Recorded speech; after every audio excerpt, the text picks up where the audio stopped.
عزیزانو د رمضان میاشت ته هیڅ نشته. اعلان وشو چې بدر ته د کافرو فوج راغلی دی او تیار شئ. تیار شئ. نه راغلی کې په منډه دی. بس یو ښځه راله او خدمت اقدس کې درخواست کوي د جناب محمد رسول الله و یا رسول الله بأبي انت و امي، زما مور او پلار دې تا نه قربان شي. په عربو کې چا سره د مینې د دې نه اوچت لفظ بل نشته چې بأبي انت و امي، زما مور او پلار دې تا نه قربان. او دغه لفظ پیغمبر په خپله هم یو صحابي ته ویلی. ابو سعد یو صحابي په جنگ کې جنګېدو او داسې جنګېدو چې سینه به په مرګ ورچو. یو خو جنگ داسې که نه چې ځان بچ کوي او بل وایي، یو جنگ داسې چې په مرګ سینه ورچوي. نو سینه به په مرګ ورچوله. پیغمبر په جنگ کې ورمنډه کړه او په دې بلا یې وټپولو. ورته یې وي ارمه یا ابا سعد فداک ابي و امي، ای ابا سعد ونه د پیغمبر مور او پلار دې تا نه قربان شي. دا هم سړی و. ابو سعد هم د خدای یو بنده و چې سردار کونین چاته وایي چې زما مور او پلار دې تا. عزیزانو د روژې میاشت ده. ښځه راله پیغمبر ته وایي بأبي انت و امي، زما مور او پلار دې تا نه قربان شي. ما خاوند مړ دی، خاوند مې نشته چې نن تا سره د بدر میدان کې جهاد ته لاړ شي. خو دا دوه زامن مې دي، د یو 11 کاله عمر دی او د یو 14 کاله عمر. ښځه ده. یا رسول الله زه د بدر جنگ دپاره د خپل خاوند په ځای دا دوه زامن پیش کوم، دا به تا سره وي. عزیزانو داسې ښځې به هم پیدا شي. ماشومان ورته وایي چې یا رسول الله مونږ به لږ وی به داسې چلو کوي چې تاسو کې 2 کسو کې یو کس پاتې شي د مور خدمت کوي یو دې لاړ شي. مشر دې لاړ شي او کشر دې د مور خدمت کوي. نو مشر ورته وایي کشر چې یا رسول الله زه دې مشر نه ډېر تکړه یم، دې پاتې شي او زه به لاړ شم. وی نه مشر به ځي او وی نه چې زه دونه تکړه یم، دې پاتې شي، دی نشي کولی جنګ او زه به لاړ شم. وی ښه ده نو تاسو داسې چلو کوئ چې تاسو دواړه په کشتی ورشئ. زه ګورم چې تاسو کې کوم یو تکړه دی به واستوم او چې کوم کمزوری دی به د مور خدمت. دواړه په کشتی ورغلي. په کشتی ورغلي دي، غیږ په غیږ سوي دي. نو دا کشر دی مشر ته په اشاره کې وایي چې غوږ را نږدې که، غوږ را نو چې غوږ یې ور نږدې که نو په غوږ کې ورته وایي چې لالا تا ته ښه پته ده چې را پرځولی خو دې نشم، ته مشر یې خو ته په خپله ځان راوغورځوه چې پیغمبر ما هم تا سره وایي. که ته لاړې او زه پاتې شم نو تا نه وروستو به زما زندګي تباهي. نو د مشر په خپله ځان راوغورځولو او دا کشر پې د پاسه کېناستو او حضور علیه السلام ته وایي چې ودرېږه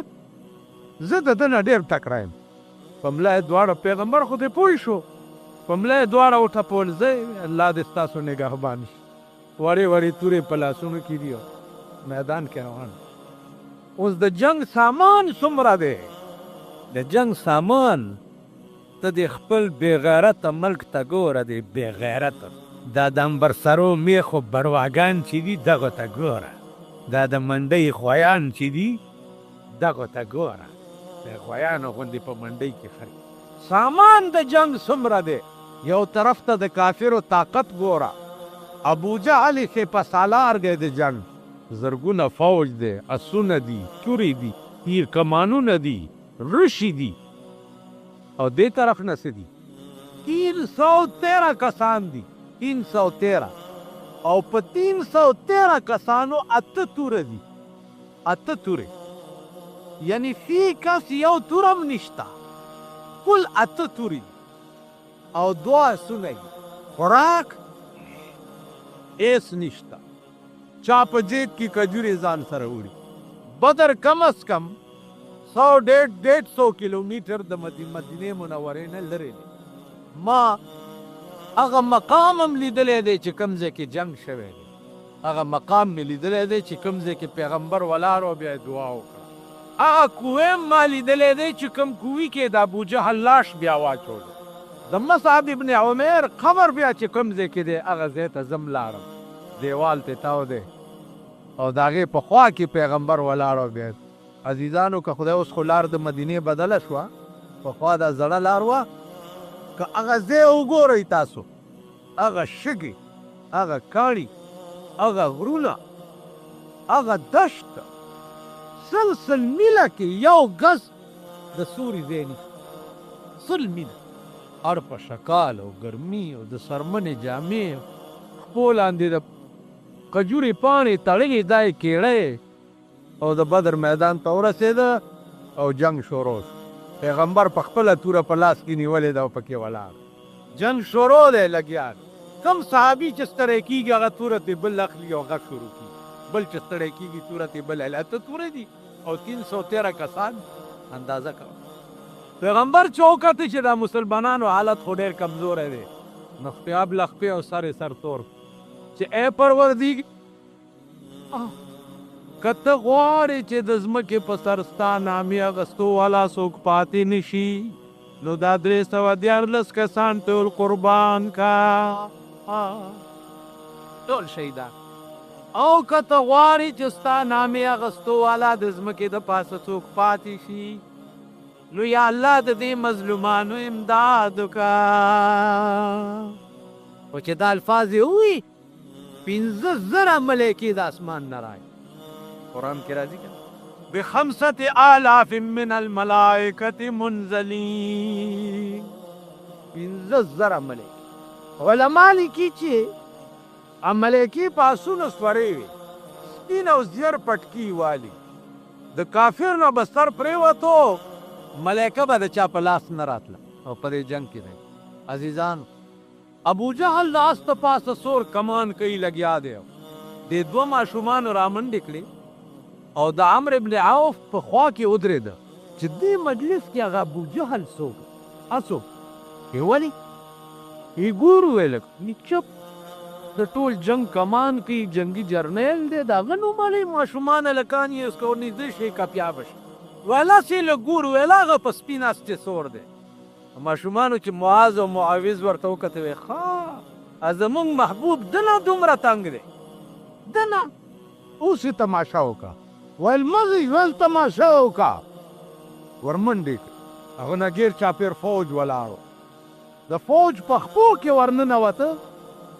او ابو جهل ته مخامخ ودرېده ورته وی لعین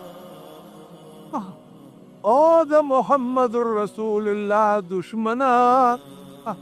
تا نه زمونږ محبوب دومره تنګ دی هغه ورته داسې وکتل څوک یې ویل موږ د الله بندګان او د محمد رسول الله غلامان ویل څوک مشر کشر نه لرئ را مخکې کوي ویل الله مشر دی او محمد رسول الله هم کشر دی بل لا څوک ویل ګزار کوئ دا ماشومان ورته وایي چې ابو جهل ته ګزار کوه موږ یو دوه یو ته یوازې بیا به وایي چې دوو کسو والم ته کوه خلق اطبق خلکو نه حواس بالکل والوته چې دا لا څنګه چل ویل کوئ ګزار ویل ته ګزار کوه ابو جهل چې لاس سره اوچت کو نو د یو ماشوم ورته وایي جو لعینا لاس مې اوچتوه لاندې نه دې دا سپېټه یو شلې ده د سر راټیټ کو سره د عقله خدای چې سړی کمکړ 3 ځایه کې دروغ ویل رواج 3 ځایه یو ښځې ته دروغ ویل ښځې ته او بیا اوسنو ښځو ته خو بیا په 4 مذهب هم وایي یعنې بیړي هم غر کړي ښځې ته دروغ ویل دا معنا کې د ښځې مطالبات د چا پلار نشي پوره کول ښه ده نن به کم سبا به کم بل سبا به کم په دروغه ورته وایي وخت ورسره تېری دا رواج یو د 2 کسانو د جوړې په ټایم کې دروغ ویل جایز یو کس لور شي او هغه وایي چې کوم هغه د هغه خبره دی بل ته یو سی بیا جوړه چرته نه منځ کې به لږ دروغ وایي د هغه یو سخته خبره چې کړې به نرمه کې ترخه یې کړي خوږه به یې کې دروغ پکې ووایي د 2 جوړو په ټایم کې دروغ ویل روا یو د جنگ په وخت کې کافر سره دروغ ویل جایز ویل لاندې نه دې دا سپېټه پرانیستې شوې ده د سر راټیټ کو چې راټیټ یې کو چې پېټه یې ګوري رستو نه د دې یو هلک لاس ورته جوړ شو او په دې سټې ورته توره کېښو الله اکبر داس نه کوز راوغورځو چې راویې غورځولو عبدالرحمن ابن عوف چې وکته چې هو دا د هلکانو څوک په منډه راډو او په دې سینه ورته کېناستو ابوجهل او توره یې راووي ویل څنګه چل کې هسې ویم وایي تسبیح په لاس کې په جومات کې کېناستل خو خوند کوي لیکن توره په لاس کې په میدان کې ودرېدل ډېر خوند زما په دې خبره پوهېږئ تسبیح دي او صاحب جومات کې چیله شو چیلی شوه ګډه شوه پلانې شوه دا خو آسان کار دی څوک یې کړو ماښام هم دله 3 منه روژه ماتې راشي او پېشمني کې هم راشي او دا سربې او غوړې زیړې ووهې خبره دې کې ده خبره دا ده بنیادي په سینه ورته کېناست او د روژې میاشت ده کور په شکال ورځي ورته ویل وا توره یې راوویسته ورته ویلې د نور مې ارمان نشته خو دا سر مې لږ وړوکی دی او خلک به زما سر کتو ته راځي نو لاندې دا مری ورسره کا ښکته نه یې غوڅ کړې چې زما سر لږ غټ کړه عبدالرحمن ابن عوف پې توره کېښو سر یې د تنې نه جدا قیامت برپا شو په میدان کې چې ابوجهل مردار شو عکرمه نامه یې وه د ابوجهل زویو هغه چې وکته چې زما پلار سره دا واقعه وشوه رامنډې کړې او په دې هلک یې وروستو نه ګزار وکړو په دې ولي د تورې دا ولې تې بیل شو دې ترخ کې لږ غوندې سرمن ونښته هلک اوس همداسې منډې ترړې وی او توره یې ښي لاس کې نیولې ده دا ورته پته نشته چې ما نه لاس غوستی دا ورته پته نشته چې ما نه لاس غوستی وبه کړی شئ په ایمانو لاس درنه غوسي او ته د پیغمبر په عشق کې دومره مست دي چې تا ته د لاس هم پته نه الله دې ځان ته به سره وګورو ماما زه به م وګورم او تاسو یې زه ملا یم او تاسو عوام زه به ځان ته م وګورم چې زه به داسې وکړی شم زما هغه 7 پیړۍ چې د قبر نه راپاسي والله کې زما دا پلار هم بیړه تباه راپسې تاسو غر کې لاس دې غوستی او د لاس پته ورته نه نشته عزیزانو دا هغه استغراق فی الرسول استغراق فی الله استغراق فی الرسول او استغراق فی الشیخ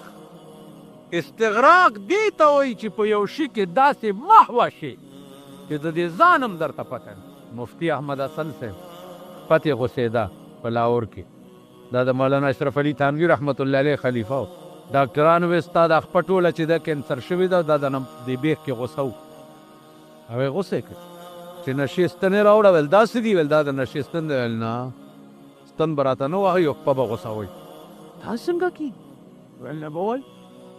مړ به شي ثابته خپه په دې غمانه کې غوسه وه نشه به ویل تماشه خو کوئ تاسو خپل غوسول شروع کړئ ډاکټرانو ویل لیکلي راکړه که دې نه ته مړ شوې نو موږ دې ذمهوار نه یو لیکلي ورکړه چې ورکړه چې که دې نه زه مړ شم تاسو مې ذمهوار نه هغې خپه غوسوله خپه یې غوسه کړه پټی مټی پې ولګوله او دی مسکی مسکی کېدو کټ ته یې راوړو سبا والا سهار وختي ټول ډاکټران راغله چې خو به مړي چې کته کټ کې ناست و مسکی مسکی کېدو مولانا صاحب خدای ته وګوره اوس هم پوه که دا څه چلو دې نشې دا دومره غټه خپه پرې کېده ویل پرېږدئ مې نه حل ویم ویله ووایه ویل زما معشوقي یو حدیث ویلی دی چا ویلی دی زما معشوقي یو خبره کړې ده چې زما د امتي په خپه کې ازغی لاړ شي خدای به اجر ورکړي د تاسو زما خپه پرې کوله او زما نظر په دې حدیث باندې نو ما ویلې چې یا رسول الله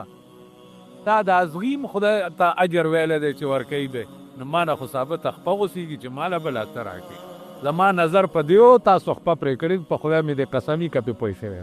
او د لاس لږ سست کړی ما نو دا د لاس تلی د خپې تلي لاندې کېښود د لاس یې راښکو داسې ځان ناپه وغورځو توره راواغسته او منډې پوه به شي تاسو خیال ده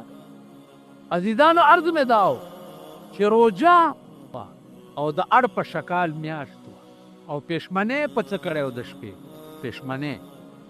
یوه کجوره صحابهو په 2 کسه نیمه کړې وه نیمه یو خوړلې وه او نیمه بله خوړلې وه سهار لی روژه م وه او دا کیسې م کولې ده چې څه مې در اندازه وکړئ وجاهدو فی الله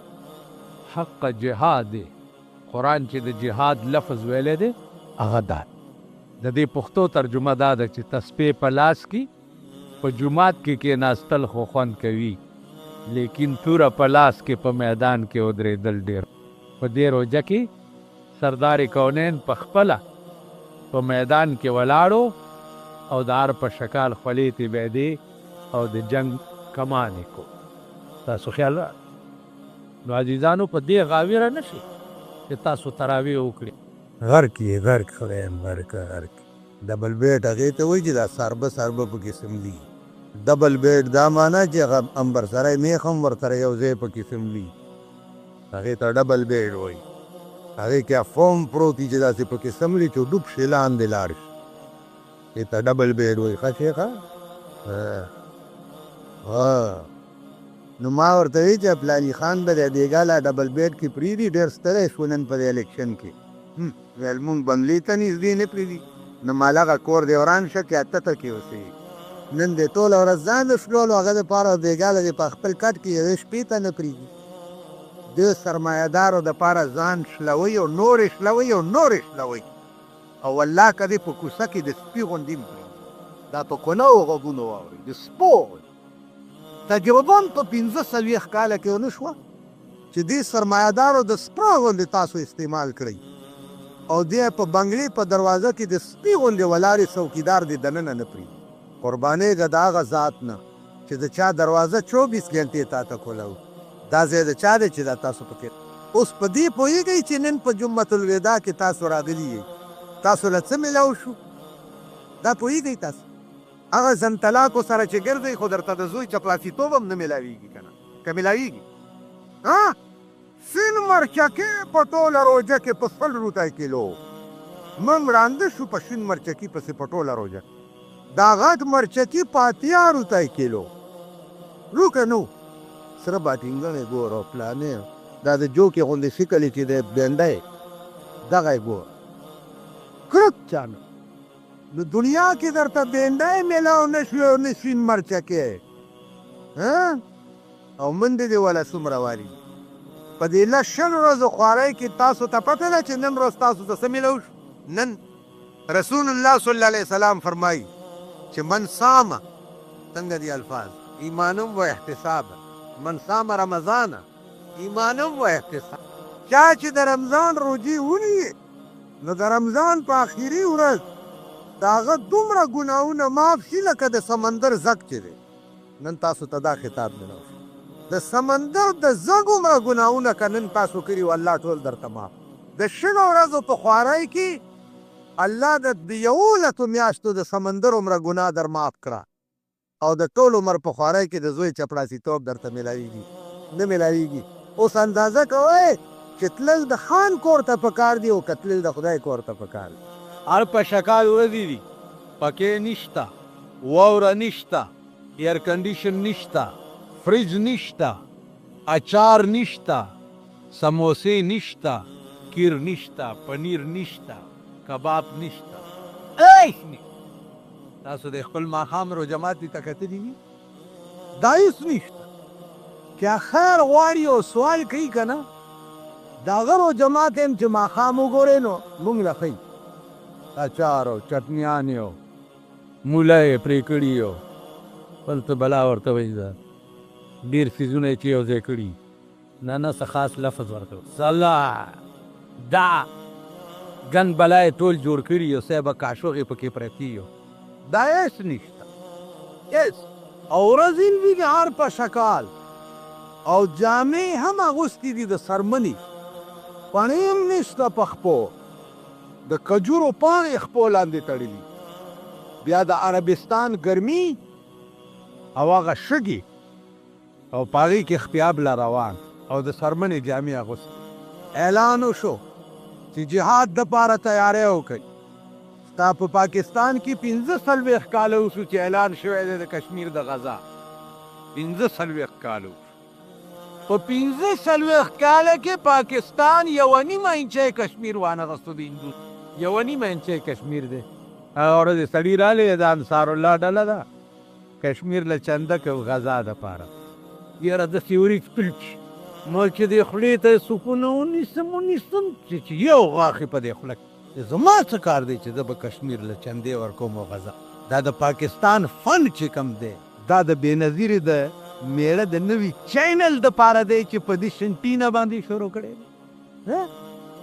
او د اسلام آباد نه شایع کړي پاکستان فن به په دې لګي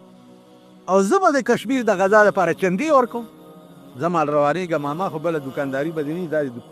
آسان چل دی که نه کشمیر له غزا نه دغه کوم ته هم یو دوانې ورکړې څوک به 2 روپۍ ورکړي څوک به 15 د هغه دیاړي